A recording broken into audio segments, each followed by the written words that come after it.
මිරිස් කුඩු වැඩිපුර දාගන්න ඕන.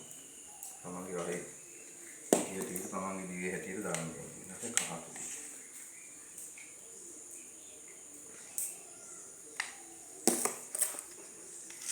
ගාම් මිරිස්.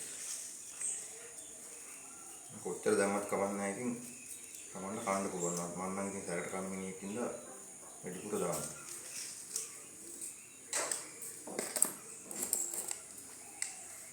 තුන පහ.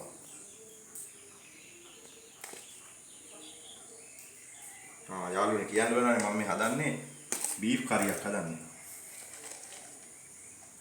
සිංහල ක්‍රමයට ශ්‍රී ලංකා ක්‍රමයට බීෆ් කරියක්. පොඩි විසු දාගන්න.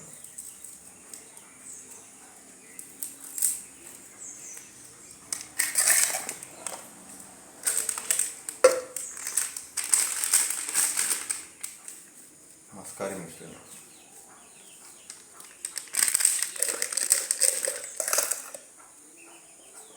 දැන් මේක හොඳට ආනන්ද ඕනේ.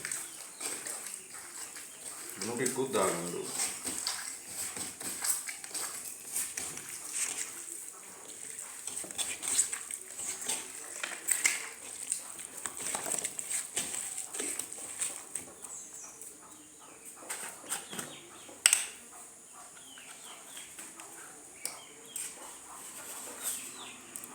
ටිකක් වෙන්න දාගන්නවා මොකද වැඩි වුණොත් එහෙම අයින් කරන්න බැහැ නේද?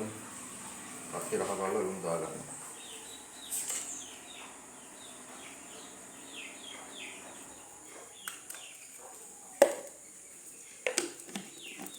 දැන් මේක හොඳට අනලා ෆ්‍රිජ් එකේ පැය කාලක් විතර තියාගන්න ඕන හොඳට සීසන් වෙන්න.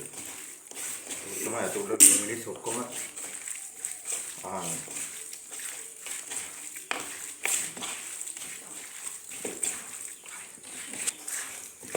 අපි දැන් මේ සුදු ලුණුයි මුරුංගා පුතුයි කරපිංචරිකයි තේර ගහයි දාලා අඹර ගන්න.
යාළුවනේ දැන් පොල් තෙල් එක පැහිගෙන ඉන්නේ. අපි අර ඉස්සල්ලා අඹර ගත්ත දිවිය මෙතන දානවා. අඹර ගත්ත රාම්පා කරපින් සම්පා ගන්න කරපින් කාරි තේරයි දුන්නේ.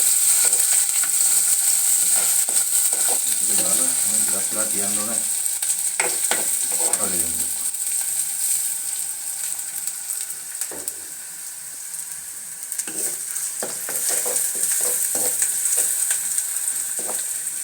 කරදවිලා සුවඳ එනකම් පොඩ්ඩක් තියන්න ඕනේ.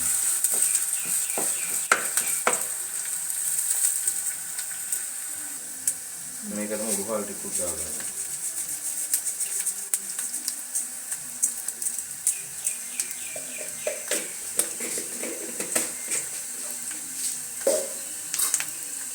ලුණු ටිකක් දාගන්න.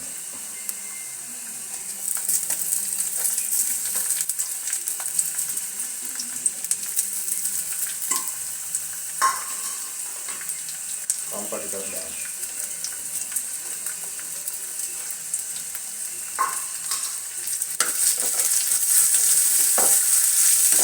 Dan nak boleh keluar di bawah.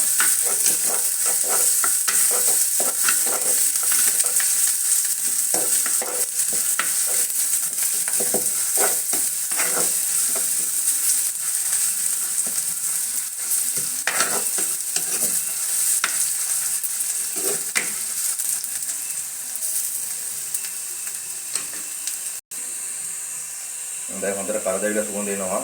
දැන් අපි මේකට අර විනාඩි 20ක් අර මේ ෆ්‍රිජ් එකේ තිබ්බ මස් ටික දැන් එකතු කරගන්න තියෙන කීසන් එන්න තිබ්බ. ඒක කියන්නේ නැතිද දාගන්න ඕනේ.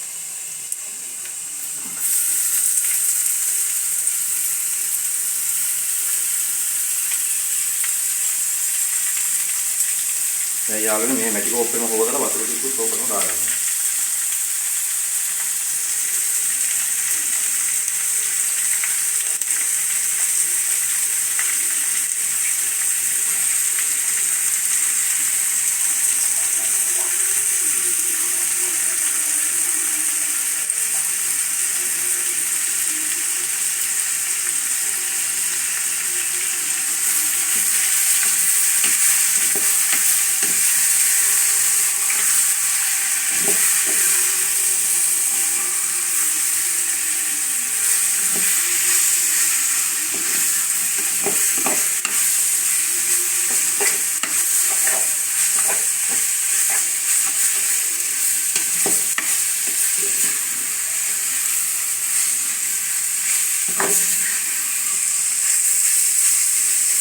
Nana suwඳ එනවා. බඩ කිමිනවා කිතරම් දෙන්න කරගන්න දෙන්න. ඔන්න වතුර ටිකක් එකම එකතු කරගන්න. හැම්බෙන්න වතුර ටිකක් වැඩිපුර දාන්න ඕනේ. මේ පෝක් කරියක් වගේ නම් ඒවයි තෙල් ගතිය දෙන හින්දා එච්චර දාන්න ඕනේ නැහැ. මේක බීෆ් පින්ද ඉතින් දාන්න ඕන වතුර හැම්බෙන්න.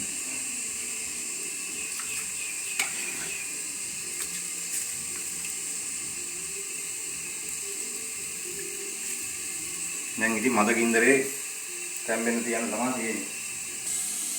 දැන් මේ බීෆ් හයිය හින්දා මේ මෙලෙක් වෙන්න මේ සියබලා ටිකුත් එකතු කරගන්න ඕනේ.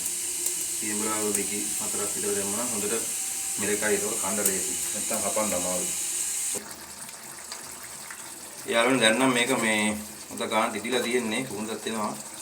බලමු ලුණු ටික කොහොමද කියලා.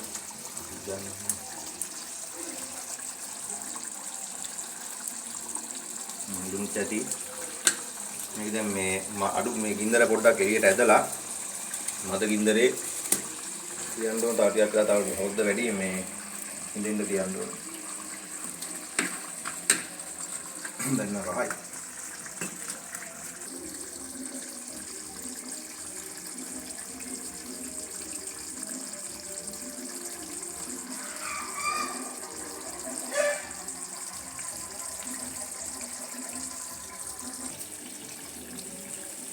යාළුවනේ දැන් නම් ඕම් හොඳ ගාන දිදිලා තියෙන්නේ. හොඳයි පලාතින්න බෑ.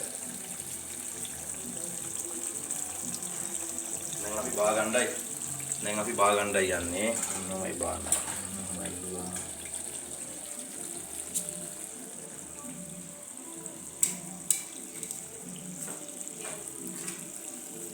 බලමු රහ.